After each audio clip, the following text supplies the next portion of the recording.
Welcome back, everyone, to the Irish Furian. I am the Irish Furian, and tonight I want to talk about white privilege, which is not a thing. It's not a thing, and what we're going to do is we're going to unpack that over the next few minutes to half an hour, and at the end of it, hopefully, we'll both be a little bit more wiser as to what the purpose of this actually is. So,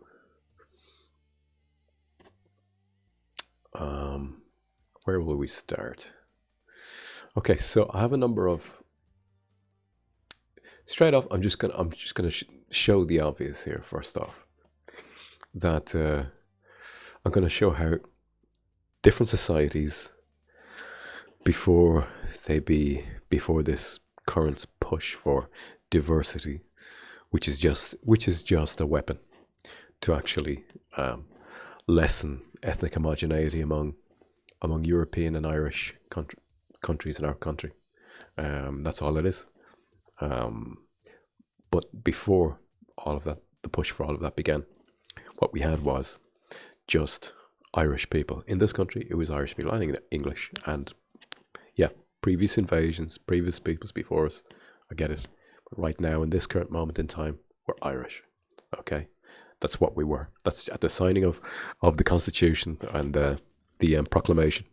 The people in the country then were Irish, and so what we're going to do here is start with this one. Okay, and excuse me again, I've still got that cold, so take it up to here. Should have started up there first anyway. So this is, if you put in Irish indentured servitude into Google, this is what you'll get. This is the search result you'll actually get. You can see Irish indentured servants, Wikipedia.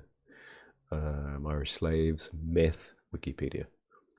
The story of indentured servants sent from here to the, and it said that's from the Irish Examiner in 2019. From Barbados to Jamaica, is complex and has become a blah blah blah blah blah. It's a contentious issue. They're saying that the Irish weren't slaves under this system of indentured servitude, but so we're going to just look at these different. We're going to look at these different sources here and see what we can find. So if we look into, if we click into, yeah, put that up to the last there. Should have had the pages open at the top, but here we go. Irish slaves myth. Okay, so the way Wikipedia is presenting this is that it can't in any way compare to the African American slaves. Okay, now I don't want to get into that tonight. I don't want to get into the whole thing about colonialism. I don't want to get into the whole thing about African slavery in America and for the time that it happened under some European and Middle Eastern countries. Okay, we can do that another time. But that's not what this video is about. What this video is about white privilege, and I'm just going to show how there was no privilege for Irish people in the past in Ireland, because we were second-class citizens under foreign occupation. So the very idea of privilege is at that point was moot and null and void. But you'll see afterwards then there was a privilege, and it was privilege because the people who gained their freedom, the Irish who gained their freedom in Ireland in 1916, worked hard to give that privilege to their children. And by privilege I mean comfort, ease of living, safety, security. In other words, all the thing that a society is supposed to do. That's what a civilized society does. And what people who are trying to break down Irish identity currently to allow for the flooding of the entire world to come here, and peoples from all over the different world. They're creating divisiveness through the ideology of colonialism and white privilege, you know. So here we see that there is a myth about Irish slaves. So it says that this article is about the conflation of Irish indentured servitude and African chattel slavery. For the general history of Irish indentured servants, see Irish indentured servants for the history. Okay, the Irish slaves myth concerns the use of the term Irish slaves as a condition of the penal transportation and indentured servitude of Irish people during the 17th and 18th centuries. Some white nationalists. See, so this, what I want to tell you about Wikipedia is that Wikipedia is authorized media. Okay. Now I know people who haven't gotten this far in their research and understanding still don't understand, would think that this is absolute craziness, you know, that you've got to understand that YouTube, Google, Wikipedia, you know, they're owned by the same people, and they're pushing the same narrative, which is for the ethnic reduction of ethnic homogeneity in European and countries in Ireland. And so when they say some white nationalists, you know, now I've never seen myself as white. I grew up in an all-white country, and we didn't see ourselves as white. We saw ourselves as Irish. And it was the same when we thought about other white peoples in other different countries around Europe. We saw them as Italians, we saw them as Germans, we saw them as Swedish, we saw them as Polish, we saw them as Greek, but we never saw them as white. And so you've got to understand the binary that's being created. Is a black and white is a binary that you can't get out of. Once you come into the binary, there's no getting out of it. You know, it doesn't allow for other dynamics. And that's why it's very dangerous to go with a binary. And so the people who construct Wikipedia and authorize Wikipedia are authorizing a binary. So they say some white nationalists and others who want to minimize the hereditary chattel slavery experience of Africans and their descendants have used false equivalence myth to promote the racism against African Americans. You understand? It's all racism. It's white nationalists. Do you hear the language that's being used here? And so this is the whole. This is the construction of white privilege, you know, in white countries. But like as I just said to you there, it's not privilege. It's my ancestors, my father working 40, 50-hour weeks, night shifts, driving 25 miles to work, driving 25 miles back on a Honda 50 in all weather for 40, 50 years with only 2 weeks off for flu. You know, that's not white privilege. That's a man's sense of responsibility and duty to his family. And when enough men do that, and women, but men will say here, because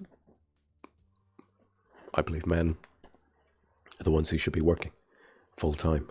It's women have to bring up the children, okay? So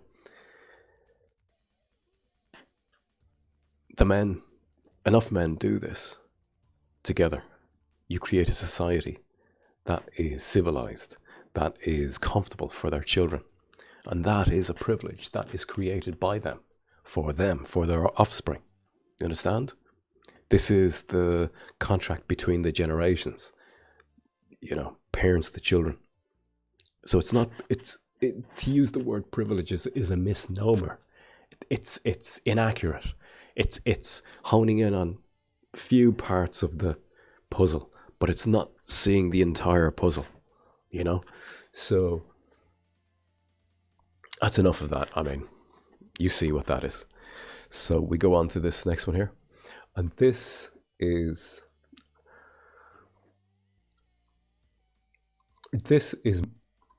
has more research done to it, this article.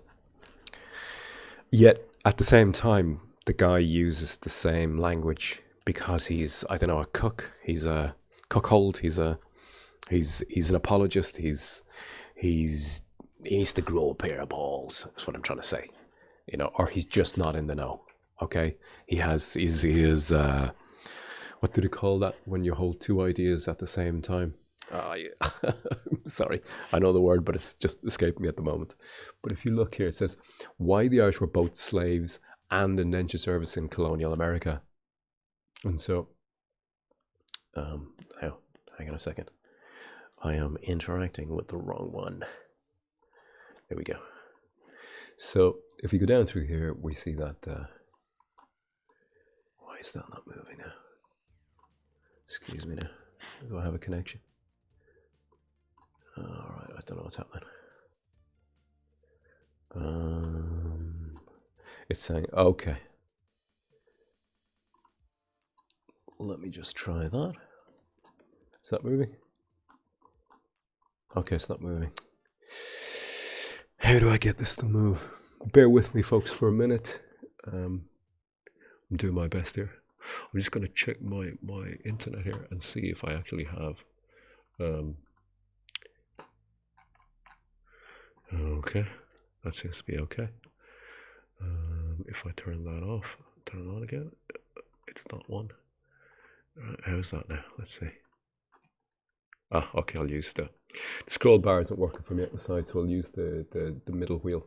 So there's been much controversy recently about whether the Irish transported in bondage to America and the West Indies during the Cromwellian era and later were slaves in the truest sense of the word. A plethora of articles was published around St. Patrick's Day debunking the notion of the horrific Irish experience after transportation as slavery. The controversy has arisen because some of the far right, that's what I mean. You see what I mean? Far right. What's far right? Please, someone come on an interview with me and tell me what far right is. Anyway, so some far right groups have claimed that the experience of Irish slaves was interchangeable with, or even in some cases worse than, the experience of black slaves, and have used that as justification for an array of abhorrent and racist statements and ideas. To be clear, there is no way the Irish slave experience mirrored the extent or level of centuries-long degradation that African slaves went through. But the Irish did suffer tremendously, and there's clear tendency to undermine that truth. Good. Glad he said that. Adults and children were torn from their homes, transported to the colonies in bondage against their will, and sold into a system of prolonged servitude. Some would even call it slavery. To say that as a bald fact has suddenly become very controversial. The argument that, it's gotten very controversial because you have people who are pushing the narrative of black African American chattel slavery as the sole idea of slavery, and that the fact that you can have white people as slaves undermines that narrative and undermines the idea of white privilege, which is what we're doing here tonight, which is what we're talking about. So it says here, so to be clear, the controversy has arisen. The controversy has, the argument goes that the Irish were indentured servants and therefore could be set free at some point after they had worked like slaves literally for years.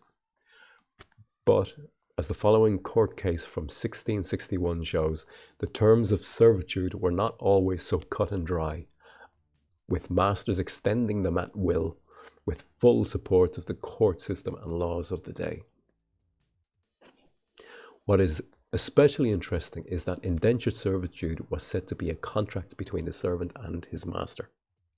However, in this case, the contract was between the ship captain who captured the Irishmen and the family he sold them to.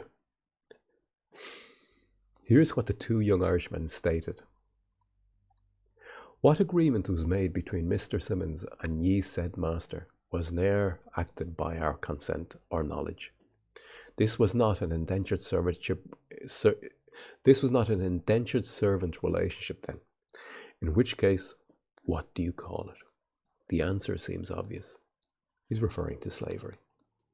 The accounts of the two defendants, Irishmen William Downing and Philip Welch, are heartbreaking, as they describe being captured, transported without consent, and forced to serve. If we accept that a slave is someone who is the legal property of another and is forced to obey them, as does the Oxford Dictionary, then I say, let's call it what it is, what it was according to those who lived and reported it: slavery and indentured servitude. We cannot allow racist whites. This is where I get confused here. We cannot allow racist whites to delineate our history for us, nor politically correct thinking to ignore. So he gets very confused here. He seems to be very confused here. Racist whites to delineate our history. So I think what he's saying is, he thinks that there are people who are racist against African Americans, and they're using the idea of Irish slavery as a way to continue to be racist against African Americans who come from a history of slavery. That doesn't have to be the case. I'm doing this right now, and I'm not racist. I'm not being racist towards any African Americans. I'm showing that white privilege doesn't exist. I'm showing that that ideology has no legs. It has no foundation. So let's take a look at this one case of the Irish experience in the 17th century. In this 17th century in Massachusetts, which certainly looked an awful lot like slavery to me.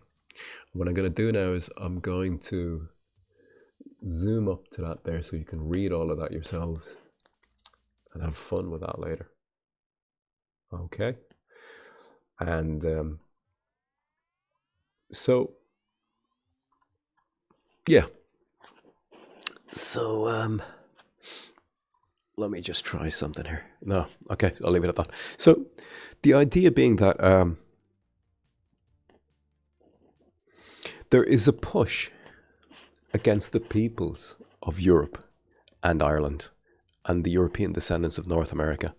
There is a push to ethnically reduce their numbers and to our numbers, and to disenfranchise us in our own countries, as we can see right now within a small country of Ireland of about 4 to 5 million. We have 10,000 people homeless, 80,000 set for eviction, while they fast track people in here under the guise of asylum and refugees, and fast track them into houses and housing. This is all part of the same scheme, plan, situation. And part of the attack is using ideas like white privilege, which is not privilege. It is a privilege, but then isn't that what every society is for? A society is to privilege its inhabitants, privilege the people who live in that society. That's what it's for. Okay, so I hope that was of some use to you. And until next time.